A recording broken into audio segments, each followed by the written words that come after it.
viewers, welcome to my channel. இன்னைக்கு நம்ம கிருஷ்ண ஜெயந்தி ஸ்பெஷலாக வந்து கார எள் எப்படி பண்ணலாம் அப்படின்னு பார்க்க போகிறோம். அதுக்கு தேவையான பொருட்கள் இவ்வளோ தான், ரொம்ப சிம்பிள். ஒரு ½ அன் ஹவரில் நீங்கள் இதை பண்ணி முடிச்சிடலாம். ஃபஸ்ட்டு அதுக்கு தேவையானது வந்து அரிசி மாவு. நான் 1 கப் அரிசி மாவு எடுத்திருக்கேன்.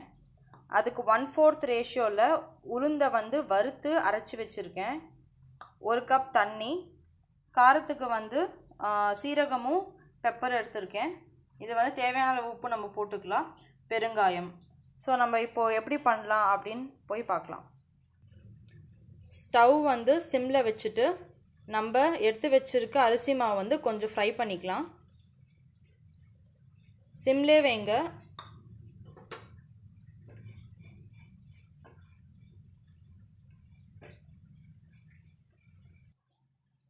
இப்போ வந்து அரிசி மாவை வறுத்து நம்ம போட்டாச்சு பவுலில். அதுக்கப்புறமா நம்ம வறுத்து அரைச்சி வச்சுருக்க உளுந்தை வந்து ஆட் பண்ணுறோம். அதுக்கப்புறமா இதில் வந்து ஒரு 10லேருந்து 15 பால்ஸ் வரும். நம்ம ஒரு 1 ஸ்பூன் சால்ட் போட்டாலே வந்து கரெக்டாக இருக்கும். பெருங்காயத்தூள் ஆட் பண்ணிக்கலாம். சீரகமும் பெப்பரும் ஆட் பண்ணுறோம். இப்போ எல்லாம் மிக்ஸ் பண்ணிக்கலாம்.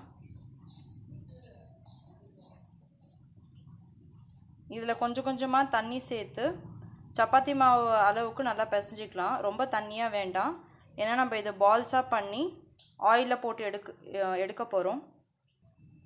இப்போ நல்லா தேவையான அளவு தண்ணி ஊற்றி நம்ம ஒரு பால் ஃபார்முக்கு அதை கொண்டு வந்துட்டோம், சப்பாத்தி மாவு அளவுக்கு.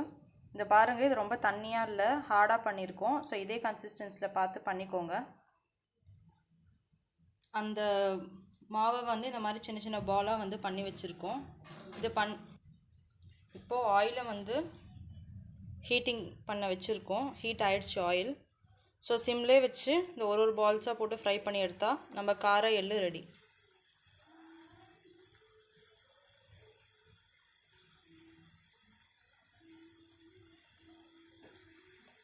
பால்ஸை வந்து சின்ன சின்னதாக பண்ணிக்கோங்க, பெருசாக பண்ணால் உள்ளே வேகாது.